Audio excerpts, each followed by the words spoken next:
Hey guys, Prowl 1701 here, and today we're going to talk about David Whitaker.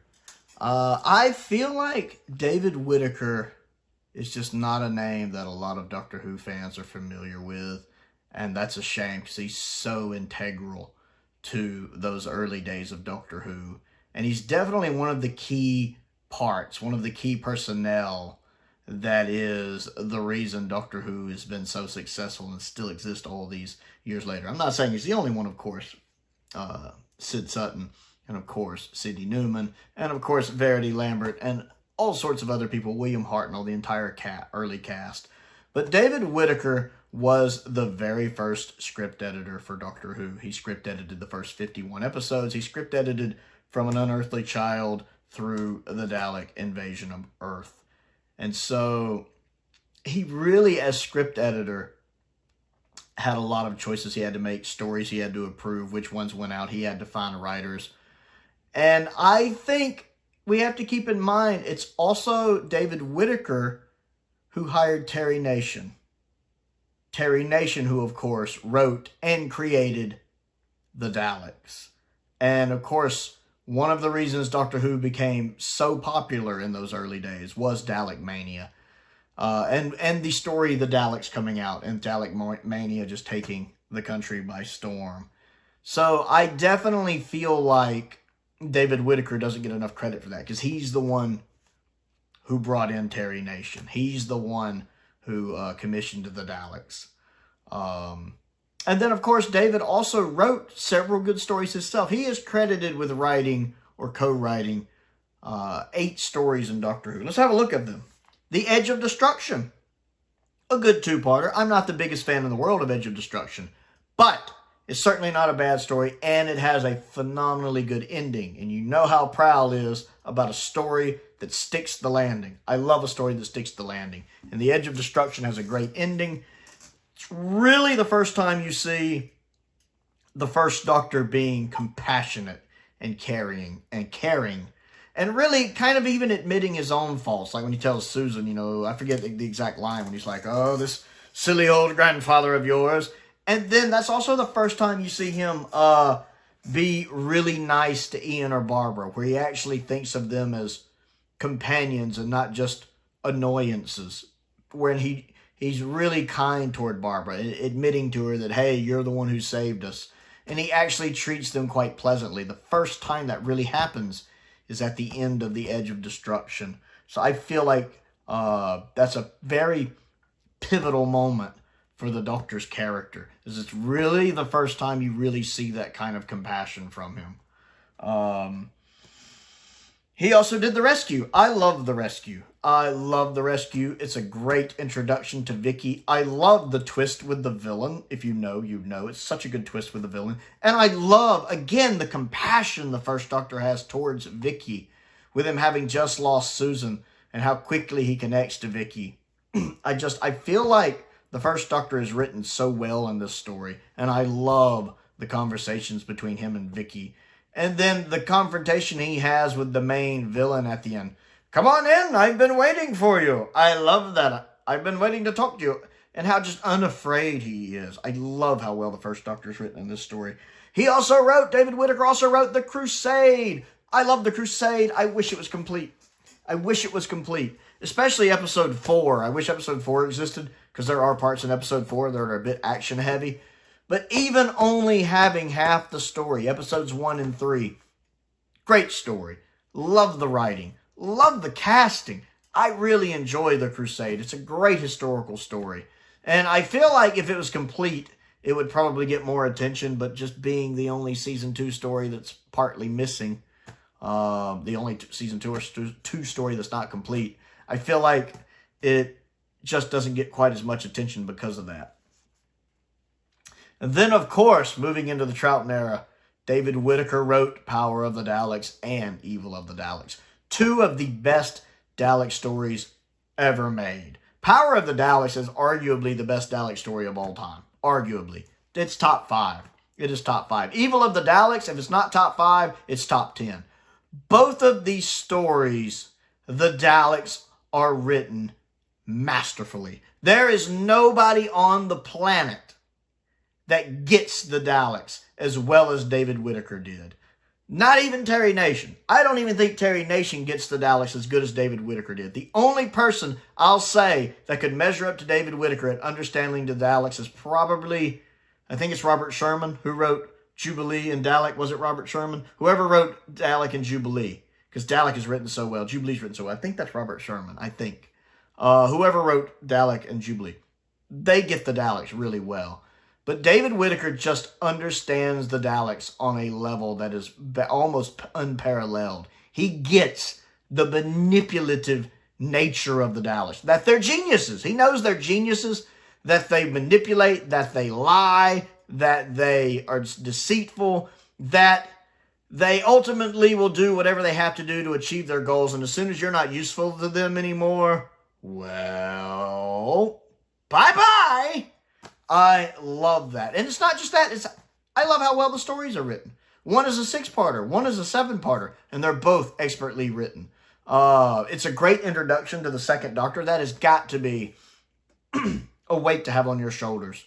To have to write the first post-regeneration story. Keep in mind, regeneration was not an established thing back then. Nobody knew how people were going to react to the Doctor being played by a different actor. Would it take? Would it not take? Would people like it? Would they hate it? And there was a lot on a lot of people's shoulders. Patrick Troughton, of course, had a lot on his shoulders. The director had a lot on his shoulders. And David Whitaker, the writer, had a lot on his shoulders. And he makes it work. I love Power of the Daleks. I love the guest cast. I love the intrigue. We have a murder mystery. The Doctor is also having to contend with the Daleks. I love Lesterson. I love how well Lesterson is written, performed, and directed. He's just a great character. Evil of the Daleks. I love the fact that you basically have the story taking place over 3 parts. You have episode 1, which takes place basically in 1966. Episodes 2 through 5, and maybe the first part of 6, that take place in like 1865, 1866. And then the last 2 episodes that take place on Skaro. It's a nice little breakup, so the story doesn't feel overly long. And the surviving episode 2 is fantastic for Evil of the Daleks. I wish more of David Whitaker's Dalek material survived. It's a shame of his 13 episodes, only 1 still exists. But I love Evil of the Daleks episode 2. It is so good. Troughton is at an all-time high there. I always say that my favorite Troughton story performance-wise when he's performing is probably the Moon Base. But watching him perform in Evil of the Daleks episode 2 is giving it a run for its money. He is just on fire there. I love how the Daleks act. I like the kind of mad scientist guy and his plans and how his partner just wants to save his daughter Victoria and hates what's happening. I love all of the different things going on in those stories.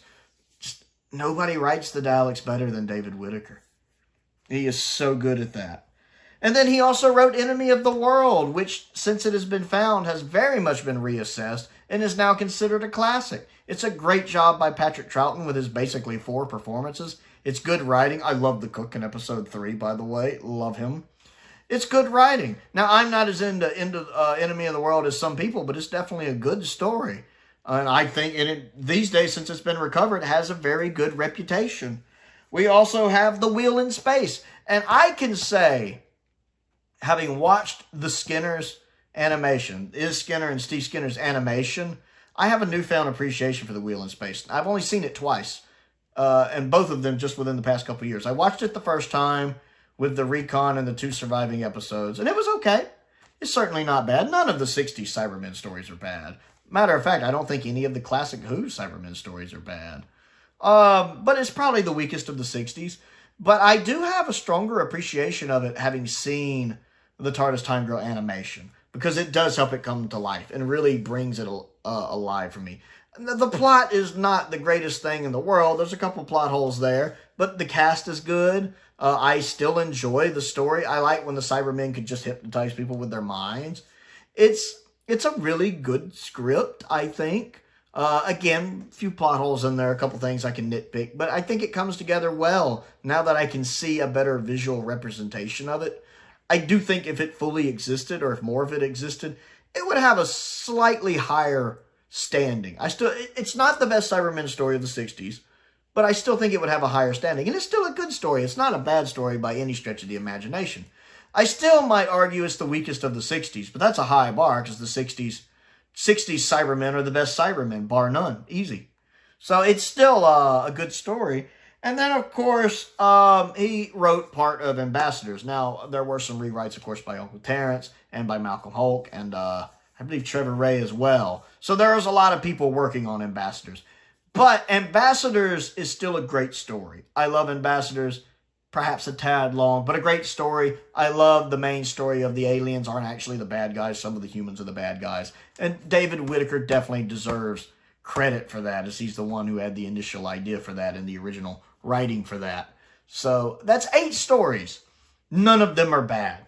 Not a single one of those stories are bad. Not a single one of those stories are even approaching bad. I wouldn't even call a single one of those stories meh. They're all varying degrees of good to great, to masterpiece.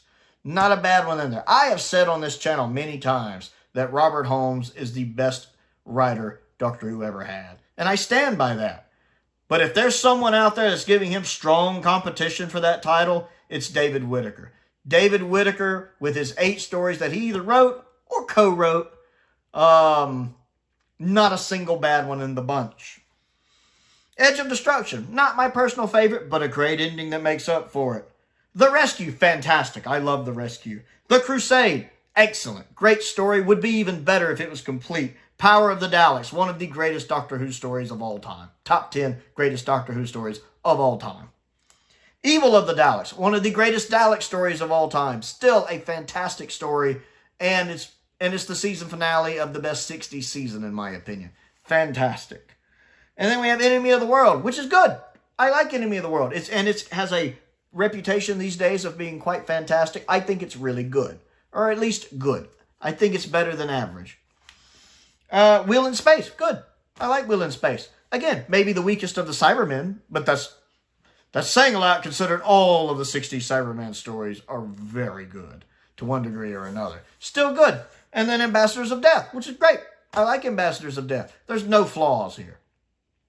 So David Whitaker truly is important to Doctor Who. Not just the fact he contributed to 8 stories that range from good to masterpieces, to some of the greatest Doctor Who stories ever made, but he also was the script editor for the first 51 episodes, all the way through the Dalek invasion of Earth. And it is hugely responsible for the shape of Season 1 and the start of Season 2. With, of course, again, I'm not trying to take credit from Verity or Sidney Newman or anyone involved, or even William Hartnell on the cast. It is a group effort. It's not just one person that made Doctor Who Doctor Who. It's this combination of these people all working together. But keep in mind that David Whitaker is the one that got Terry Nation. And Terry Nation did write the Daleks. And Terry Nation did create the Daleks. And without the Daleks, Doctor Who might not have taken off. And so David Whitaker is one of the strong links in the chain of success in those early days of Doctor Who. One of the strongest links. And I feel like I can easily say that if it wasn't for David Whitaker, there is a chance Doctor Who would not be what it is today, and would not be remembered today, and wouldn't last as long as it has. And I feel like he doesn't get enough credit. He doesn't get enough due.